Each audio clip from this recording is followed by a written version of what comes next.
Hello everybody, we are here for our last final installment of the final review.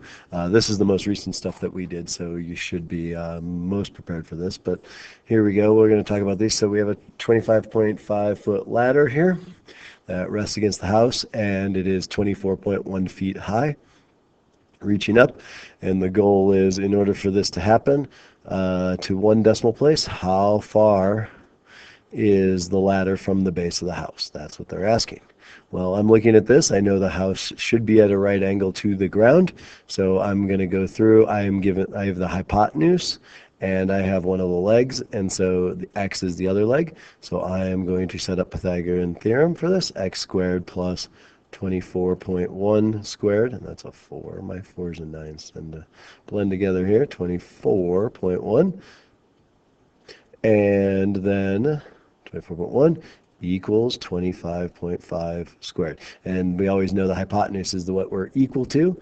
So if I go ahead and square these guys, 24.1 comes out to be 580.81. And 25.5 comes out to be 650.25. And then when I subtract this 580.81 across the equal sign, that will give me what x squared is equal to. X squared is equal to 69.44 approximately. Those are 4s. No, they don't look like it. And then if I take the square root of that, that will give me x. The square root of 69.44. And so x will come out to be approximately 8.3 to one decimal place. All right, and that would be feet away from the house. That would be the distance the ladder needs to be so that it can reach 24 feet up. The next one, they're asking us to find x to the nearest hundredth. I see an angle and a side, so I can't do Pythagorean theorem because I don't have two sides.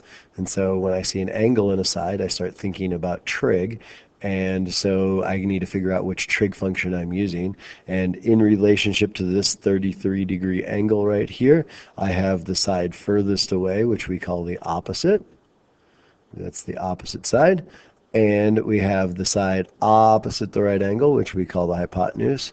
And so the trig function that deals with opposite over hypotenuse in our TOA is sine, because it's opposite and hypotenuse. So we're going to use the sine of 33 degrees will equal the opposite, x, over the hypotenuse, 12. And so there's my setup for my algebra problem. Remember, sine of 33 is some decimal out there. And so since we're taking x and dividing by 12, I would multiply both sides by 12. And so 12 sine of 33 is the value of x. And if I crunch that number in my calculator, I just type it in. Make sure you are in degrees. We need our calculator to be in degrees, not radians. If you're not in degrees, you will never get the right answer on this one. So when I crunch this in my calculator, I get a value of 6.53 as my length of x. All right, so the next one down here is asking me to find x again, or it says, no, this one is saying find sine of x as a fraction. Well, we just talked about this, that sine of x, that sine is equal to the opposite over the hypotenuse. So here's my angle x. The side opposite is 24, and the side opposite the right angle is 40. So the sine of x in this case will be 24 over 40. And that's all I needed to do for that problem. 29. They're asking me to find the angle, so this is where we're going to use one of our arc trig functions, but we first got to figure out which trig function we have. So we're talking about this angle here, and the 5 looks like it is opposite. The adjacent side would be right here, so 5 is opposite, and opposite the right angle, this one is the hypotenuse. I was going to write sine because that's what trig function we're going to use, but that is the hypotenuse, and so opposite the right angle is the hypotenuse. 15 is the hypotenuse. So again, we are going to use sine, so this time sine of x will equal 5, the opposite side, over the hypotenuse. And so then we get, this is my fraction, and if I want to find out what angle it is, what arc it is, I will do arcsine, and this is how I'd type it in on my calculator. And again, make sure you're in degrees, and when I type this into my calculator, I get the angle to be 19.47, and they're saying to the nearest degree, I would approximate this at 19 degrees or approximately 20 degrees. Either one of those guys I would accept as an answer to the nearest degree. All right, and our final problem in this review is talking about a ladder leaning against a wall again. So we've got our wall. I will draw with the ground down here. I know the ground shouldn't be wavy, but it is. We will draw a ladder to that wall.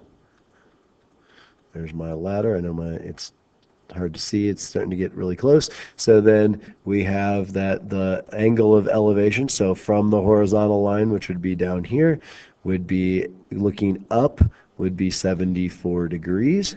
So that is 74 degrees right there. And so that's my angle of elevation. If the foot of the ladder is 6.5 feet, so the distance here is 6.5 feet. And so they want to know how high is the wall if the ladder is touching the top of the wall. So they first want to know that, and then they want to know how long the ladder is. All right, so there's a couple ways you can go about this.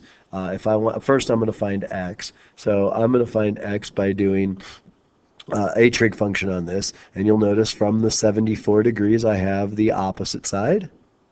Right angle should be right there, and I have the adjacent side. So knowing the opposite and the adjacent, I can set up a trig function, and the opposite and the adjacent from our SOHCAHTOA is opposite and adjacent seem to match tangent. So the tangent of 74 degrees will equal x over 6.5. Well, again, I'm going to multiply 6.5 times the tangent of 74. That will equal x. And when I multiply this out, 6.5 times the tangent of 74, do that on my calculator, I get x to equal 22.66 feet. All right, and so they're not telling me how to round it, so that's good enough. Any variation of that would be good. So that is the height of how far the wall is, 22.66 feet. All right, so then they want to know how long the ladder is. We could use trig. We have the adjacent and the hypotenuse. So the adjacent and hypotenuse using trig would be using cosine, because that's the adjacent and the hypotenuse. So we could say the cosine of 74 degrees is equal to the adjacent, that's a 4 again, it looks like a 9, would be 6.5 divided by y, and then we could multiply this across and say 6.5 divided by the cosine of 74. Well, when I do that in my calculator, I get 23.58. Y equals 23.58 feet. That would be the length of the ladder. The other way, if you don't want to use trig and go back to the first problem that we did, we could have done Pythagorean theorem knowing that this side was 22.6, and so I could say 22.66 squared plus 6.5 squared will equal the ladder squared. And both of these ways will get you the same answer. This guy comes out to be 513.48 approximately. This one comes out to be 42.25, and when I combine them together, I get 555.73 would be the ladder squared, and then the square root of that number will be y, and again, when I do that, y comes out to be approximately 23.58 feet. So it didn't matter which way you did it, you just had to pick one or the other. All right, so this concludes the review for the final. Good luck all.